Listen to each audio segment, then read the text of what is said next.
8:37 on WMAL. Brian Neiman, Brian Wilson with you. You know, we talked a lot about a lot of different things this morning when it comes to national politics and local politics and national issues and some local issues.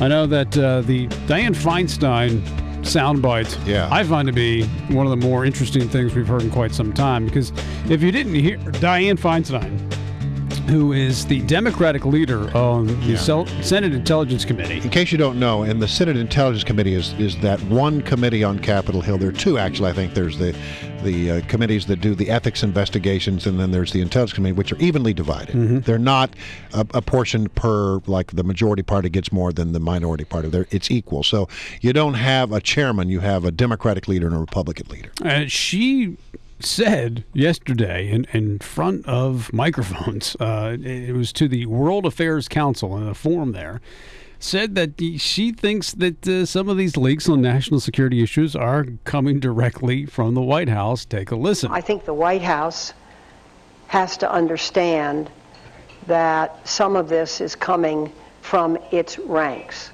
I don't know specifically where, but I think they have to begin to understand that and do something about it. It is amazing. You take that with what Buck McKeon, a Republican in the House, said, who sat in a 3-hour closed-door hearing on leaks with, I believe, Leon Panetta was there testifying.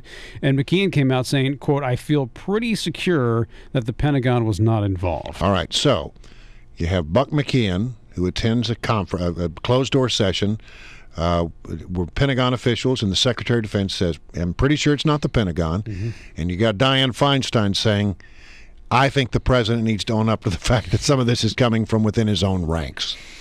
Wow. Quite fascinating. And there's an investigation ongoing right now being conducted by the U.S. attorneys in Maryland and the U.S. attorney of the District of Columbia, Ronald Machen, the man who's conducting all these investigations of the district building, and they're supposed to be looking into this. But one wonders, will they be given the access they need?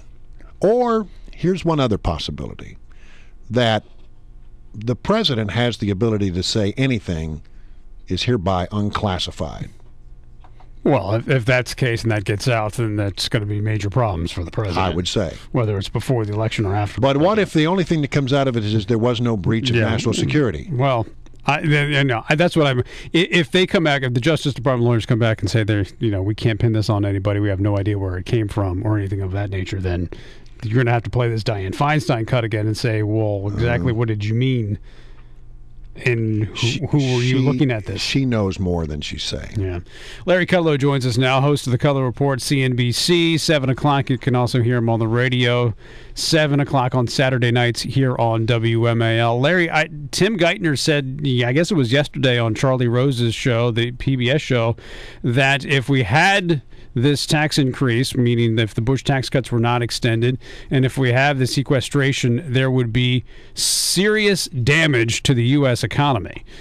His direct quote is, "The cumulative size of those cuts, tax increases, and spending cuts are very, very large relative to the economy." What did you make of Tim Geithner's comments? Well, I interviewed Tim last week, and we went through the same stuff, and it's kind of unclear to me. It's a little fuzzy.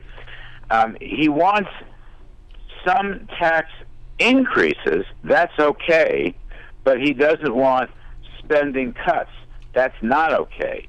And, he wants to raise taxes on the rich, and he doesn't want all those spending cuts, but maybe he wants the defense spending cuts. In other words, I think he's having a hard time making a consistent argument. What's it going to be? Do you want to raise taxes in a near recession or not? Do you want to cut spending over the long run or not? It's all very fuzzy math, and it's all very fuzzy explication, and I didn't really understand it. All right, but you get a good sense. I mean, the Secretary of Treasury can only say what his boss, the President of the United States, wants him to say. I mean, did you get a sense that Geithner is really worried about this? And that I think he's real worried about the economy, because when I interviewed him, I began by saying the economy is faltering, the economy is it's getting worse, it's heading south. He agreed with that. But then he went on to say one of the key reasons besides Europe was the fact that we're not having enough government spending. And I said to him, well, isn't that precisely the problem, that this stimulus package didn't work and that the deficits and debt have inhibited business from taking risk decisions? And that's where we disagreed. That's where we disagreed. So, you know, I've always felt that Geithner is a pretty good financial man.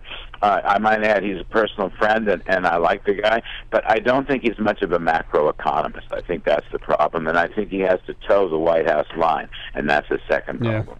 You know, there's a poll out today getting a lot of buzz that has to do with the coming election. 63% of those surveyed by the USA Today Gallup poll said that they believe that Romney's tenure at Bain would cause him to make good decisions, not bad ones, when it comes to dealing with the nation's economic woes. However, that same poll found that Obama was by a ratio of 2 to 1 more likable than Romney. What do you make of all that? Well, I interviewed Romney yesterday, and we talked quite a bit. He's got himself a spiffy new 5-point plan, which was very interesting to me. I wanted him to boil down 59 points into 5 points, and he's getting there. But, you know, I think that the public, I've seen polls, and I believe the Gallup poll, really, people respect Romney's business background. And I think one of the connections that Governor Romney needs to make more clearly is that he is a turnaround guy. That's his experience. He knows how to save companies and then grow them. And there's this great company called U.S. Government Inc., and it's basically bankrupt. And I think the case that Mitt Romney has to say, from my business experience where we were very successful, I can turn around U.S. Government Inc.